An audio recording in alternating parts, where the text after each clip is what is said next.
views and opinions expressed in this program are those of the participants and do not necessarily reflect the views of BronxNet or the program underwriters.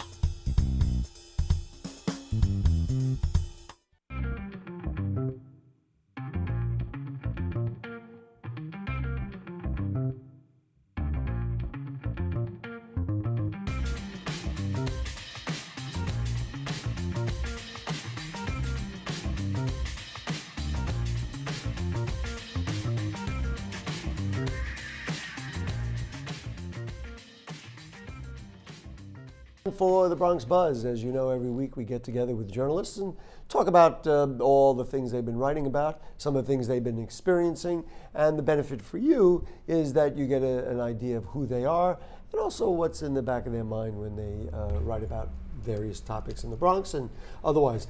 Tonight we are thrilled. My friend Jose Martinez from Noticia, Long Island, is with us. He's been with us before. He's always a great guest. Always has good experiences to talk about. And one word of caution for you folks in the Bronx. You say, wait a minute, he's in Long Island. He talks about stuff that is general stuff and stuff really that we find that, you know, the world and Long Island and the Bronx are one big community. And I'm planning to move into the Bronx because I'm just kidding. I'm just, now that I'm He's here. He's already fooling me. No, but thank you for having me again. It's always a pleasure to be here. It's great to be here. Before the show, we were talking about your experiences at an education conference in Washington, D.C. I thought it was interesting, at minimum, because you got invited because you're a journalist who covers education in a way like I cover education. It's one of the subjects. Tell me about what the conference was about, what you learned, and then I'm going to follow up with some very pointed questions. Yeah, well, so I went to Washington, D.C. for 3 days. The Education Writers Association has this national seminar. So they invite teachers and all the people who are involved in education and also reporters who are covering education from all over the country. So it's like a meeting with people from... And about how many people were there? I would say like 300 people. There were people from everywhere. There was reporters and teachers. So there were different groups. So you went to actually the session that you wanted to go, but at the end of it, it was like a big meeting with everybody sharing how was your day and how's your day. Did they have like breakout sessions so you could meet with other people who? Yeah, there were lunch and dinner and receptions.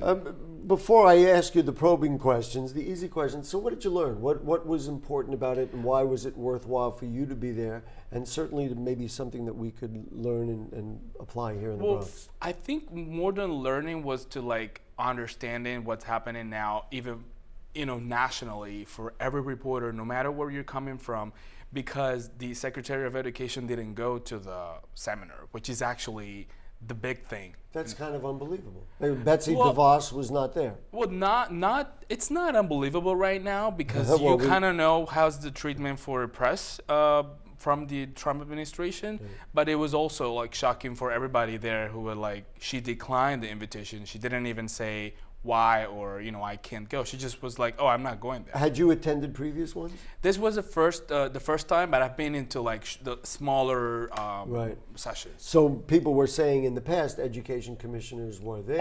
All of them. Of course, you would want to be there. Yeah. It seems. I mean, you're talking with the people who are covering your. So now it gets into the probing question, and let's just talk from a journalist point of view. Let's pretend that we all want to be fair-minded, that whether we agree or disagree with anybody's policies, the idea is to represent what's there. I mean, we do this, journalists do this every day, is represent what's there so people can make up their own mind. I know you well enough to know that that's what's on your mind. You want to present all sides. Does it make it difficult and to not be prejudiced, let's say, against somebody who doesn't show? In other words, here's somebody who's talking about a revolution in education, changing some of the major policies. If she doesn't show, does it make it harder for journalists to represent her point of view and tell people this is what's on the table? Well, a lot of the journalists who were there had that conversation about what's happening, why she didn't come. And so that's you can write 10 stories about it for each town of where you're covering. So that's the whole thing. She doesn't care about the reporters. So the other story... Let me just interject before you go to the other story. Okay. And I have to tell you, as somebody who invites elected officials and others, if there's somebody who rejects the show or whatever because of you or because they don't like the forum or they don't like to talk to media, you can't help but be prejudiced against them on some level.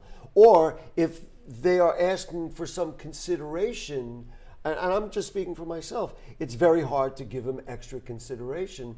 And there are many elected officials that I don't maybe agree with personally, but they treat me with respect. I treat them with respect, so they come on the shows and they say what they want. Yeah, well, I think it's officially. hard to represent that point of view if they don't show up. Yeah, but I mean, officially, they have that. They have to show up. You're talking to the press. In a country which is free, you have to talk to the press. You can't just hide behind the bars and say, okay, I'm not going. Because one thing is if you tell the people, well, I can't go because I have another commitment, whatever, right? But no, she declined the invitation. What did you think was interesting that you learned that you would bring back to Long Island and, of course, to us now here in the Bronx? Well, one of the things, one of the topics was, of course, Trump was like every day they were talking about Trump. But specifically the privatization of education, all those kinds of things. Yeah, but and also vouchers for charter schools and private charter schools. Yeah, the cuts on the education funding, of course. Yeah, but also how Trump administration is going to affect international students coming to the United States, because a lot of these people don't want to come anymore. Why do you want to go to a country where you're not sure if you're going to come in or not? Or be able to get back home. Yeah.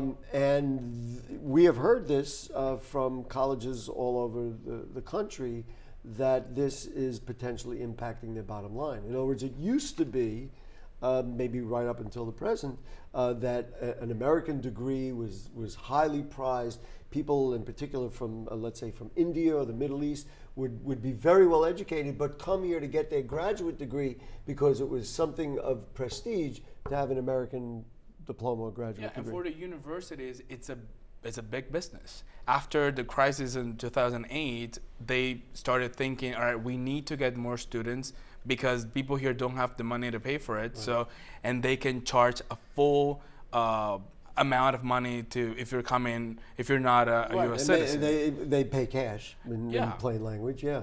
So in reality, it's gonna be a problem for everybody. Main takeaway for you before we get to other topics. Main takeaway for you from that.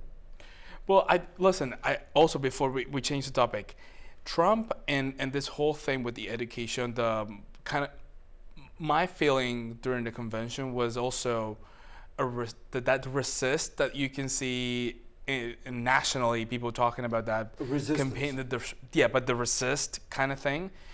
These journalists are actually taking advantage of that, because you need to be aware of the situation to talk about it, but also all of these medias are putting these topics to get more readers and put them on the list or put them on the spotlight.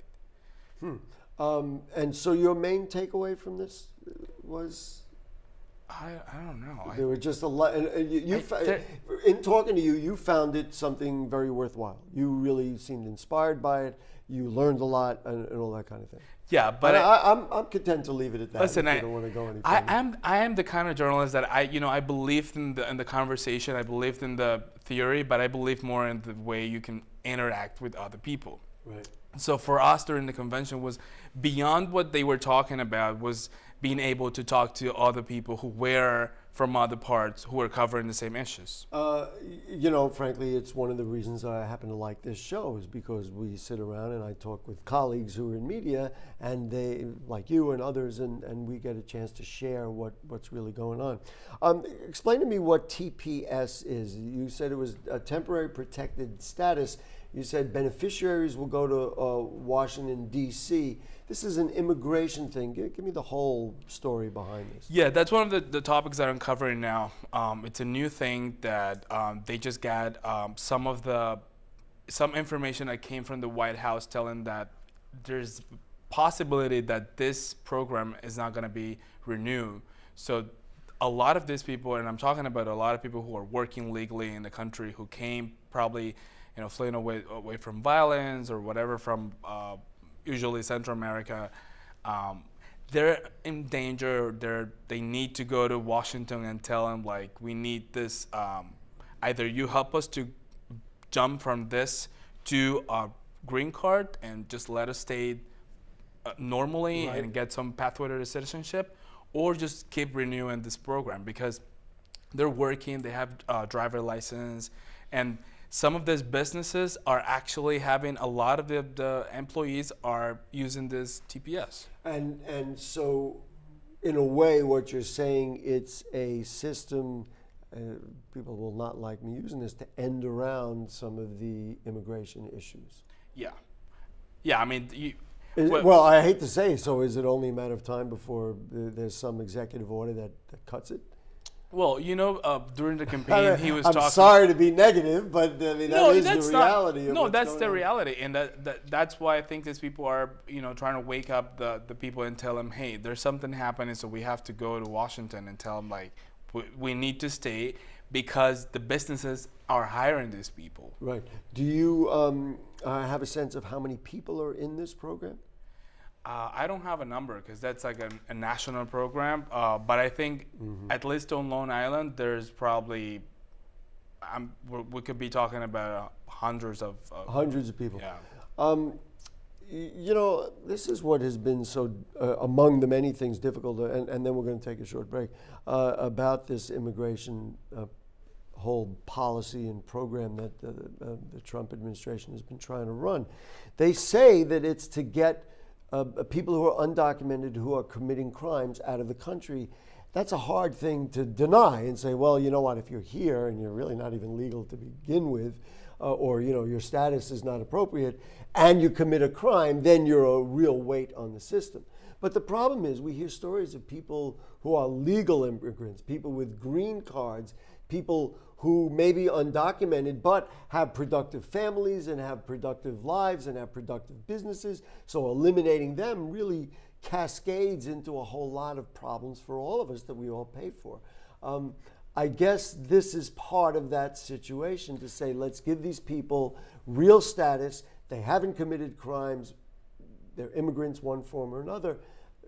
Right? Am I onto something here? Yeah, no, that's what they want. But what they believe is that the country or the administration, what they want is to push the people to self-deport, because that's the whole plan. One thing is to talk about like, all right, it's put you in that fear of like, oh, all right, I'm gonna lose my TPS. So what am I gonna do if I lose it next year? I might just start saving some money and start planning to a get self-deportation. Wow, So they're like, oh, we have to go forward and go to Washington and fight for this, or we're gonna have to go. Well, all right. Let's. Our guest, as you can see, is Jose Martinez from Noticia, Long Island. We will take a short break, and then when we come back, we'll do more. I got a bunch of things. We're going to talk about gangs. We're going to talk about the LIRR, and in relation to all of the commuter issues that we all have, and more. Don't go away. Sure, I look cute now, but when my owner lost his job, it was rough. I was living on the street, and one night, me and this Cocker Spaniel got into it so bad, I wound up looking like an ice cream cone. I cried a little bit, but thankfully I got rescued, so I'm running, I'm jumping, all back to my old self, and I'm ready to give unconditional love, even if you put a lampshade on my head.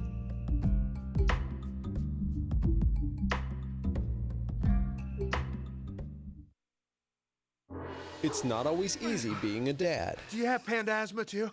Does that run in the family? This is the home of the most priceless kung fu artifacts. But when you make an effort, Dad, we're not supposed to touch anything. Oh, sorry. Go along, son. it's always worth it. Whoa, master! The smallest moments can have the biggest impact on a child's life. Take time to be a dad today. I am gonna get you. I'm gonna get you. Call 877-4DAD-411 or visit fatherhood.gov to learn more.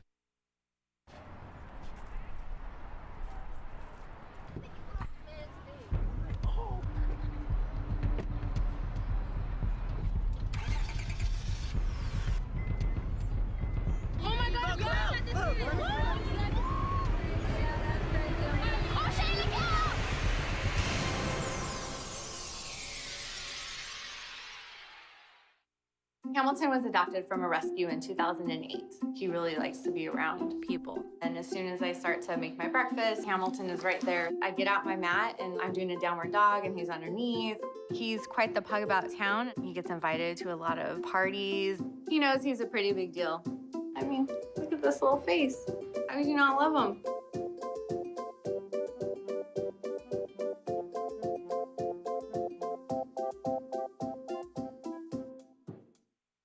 Back with you on the Bronx Buzz. Our guest, as I mentioned earlier, is Jose Martinez from Noticia Long Island. Before we get into more subject matters, which you and I could probably sit for hours reviewing everything, but talk to me about Noticia Long Island. Is there a way for people in the Bronx to see it? Is it online somewhere? How can we do that? Let's give him the plug. He's here. Well, you can get, excuse me, you can go to noticiali.com. Okay, and then I assume there's links and all that kind of stuff. Yeah, you can find my show, Café con Jose, and you can just watch it. Well, here's another alternative. Or you can drive to Long Island, you could buy a house, you could set up your little cable TV, and then you could watch all and visit me there. No, you can go to noticiali.com. You can follow us on social media too. Let's talk about this whole idea of you went to you became part of a Citizens Police Academy. We have these kinds of auxiliary police things here in the city of New York. Talk to me about the Police Academy, and then we'll break down some of the things that might be relevant to people in the Bronx. Well, this is actually, I'm not going to be a police officer or anything like that, but you become part of like a society of people who are supporting the police department. So We're supporting lawfulness, right? Yeah. Listen, we all support the police department because we need them and we want people to be lawful. Yeah, so they created this. I'm on that. You're on that team side also, of course. Yeah. Go ahead. I'm team police too. I mean, it's a great experience because what they did was they invited people from different areas, community leaders, people from churches, journalists, and then so we try to be police officers for 3 months. Actually, my graduation will be next week.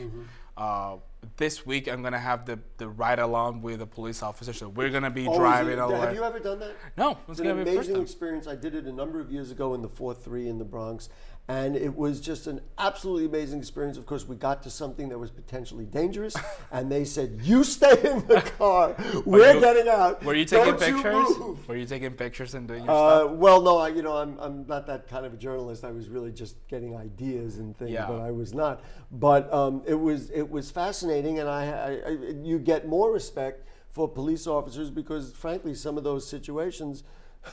I wouldn't go near them. No, I'd yell, "Hey, police!" And that's what they want to do. They want to create this bridge with the community and to try to tell them why some police officers act in a way that you're not expected. But many of us don't appreciate it. Yeah. I mean, we're aware of that goes on. Talk to me about what you've learned during this time, or has it changed your opinion of police officers or the whole notion of crime and policing? Well, first of all, I created a series of articles called from the newsroom to the police academy, and what I do is like weekly I try to give that to the readers and a little bit of the sense of being in the police academy with the police officers, because these people are actually scared. When they go and talk, when you're driving and then pull you over, they're scared too. So some of these things people don't think that, and what they say is, you might just go in late to the TV channel, but they don't know that. So they just, and you're driving fast, they're gonna pull you over, and then you might have a gun.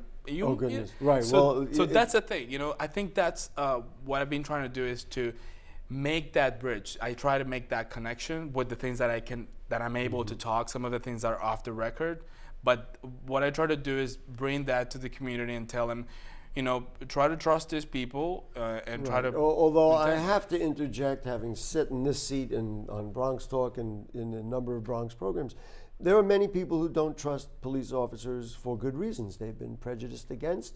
They've been brutalized in one form or another. I mean, I'll always, and I'm not saying this is a common thing, but I did an interview with a young man many years ago, actually, who said he was running late for work, an African-American young, I guess about teenager or early 20s in the Bronx, and he was running to the train to try and catch the train. and it was late at night, but he happens to work overnight, and he was going downtown to get to work. And they delayed him. They stopped him and asked him for his ID and all that without really any cause. He had not done anything wrong. He doesn't have a record or anything like that. And then when he said, listen, I'm okay, it's like the train is coming, and they deliberately held him so that he would miss the train. And, listen, that's not as serious as some of the other alleged prejudicial activities that occur. But that's the kind of thing that can give somebody this impression, you know what? I know they're supposed to protect me, but they don't really care about me. And you can appreciate that, I'm sure. And I'm always covering communities of color. So one of my position in the Citizens Police Academy is being that person to tell them, all right, you're telling me that you're not pulling over people based on racial profiling, but some of these people are doing that. Right. So they try to explain, and they're trying to make some town halls and meetings with the people. Listen, I think it's good. I don't want to spend a lot more time on it, but in my mind, it's one reason. There's the whole idea of community policing, of people understanding police and crime a little better, is among the many reasons why crime is historically low in the Bronx and in the city of New York. I want to just extend the dialogue on crime to gangs. MS-13, I guess, is the name of this horrible gang that comes out of Long Island, and it's reached all the way to the White House. That Trump is using it as an excuse for various policies. Give me a status update of the fighting of the gangs that trying to break these things up, and where is that at on Long Island? Then, of course, it relates here in the Bronx. Yeah, well, Long Island is on the map now because for the wrong reason, not just for the of course. Hamptons and Jones Beach. Oh, no, not at all. 11 kids were found since September last year until now, and they were killed by MS-13. So Tim Sini, that's a police commissioner of Suffolk County, went to Capitol Hill to talk about it. He went there and explained what's happening, how's the process that they're doing to end with the gang. But also Jeff Sessions went to Long Island, and that was a big. They were saying that's a big mistake for the Trump because he riled people up. Yeah, he took the people who think this is a big problem based on immigration, and he put it on the map, be like, okay, these people are actually guilty of everything, but they're not, and there's something deeper than just going and make a rally about it. I have had this dialogue for many, many times in many, many different forms. It's one thing to present a criminal justice solution to gangs.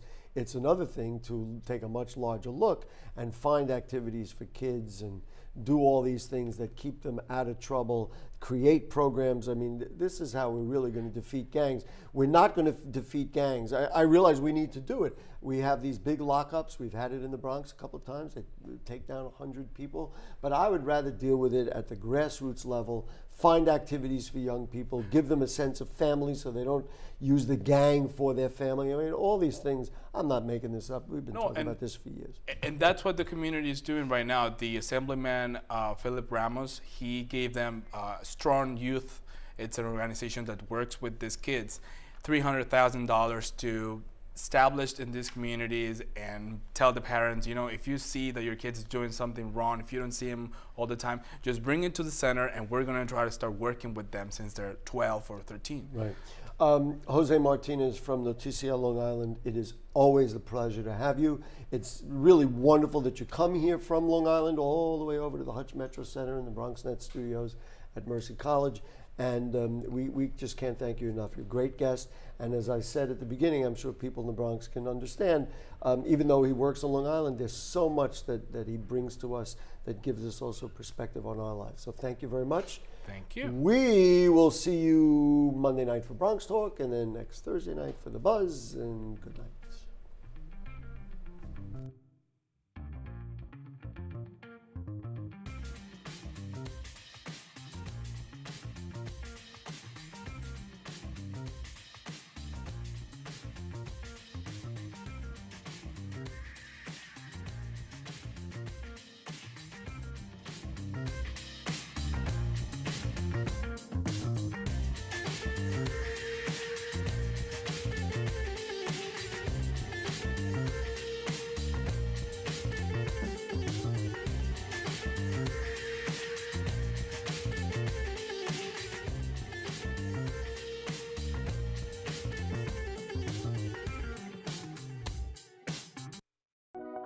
Shiru has no choice. She and millions like her must walk miles every day for dirty water. But together, we can end their walk by providing clean water close by. Instead of spending hours walking to get water that makes them sick, girls can be in a classroom that expands their minds, and moms will gain back time to care for their families. Sons and daughters can grow up strong, finally free of sicknesses caused by dirty water. At World Vision, care about clean water runs deep enough to reach one new person with clean water every 10 seconds. Because every child, every person, everywhere deserves clean water and the chance to rise to their full potential. It's true. When you just add water, you change a life. Learn more at worldvision.org.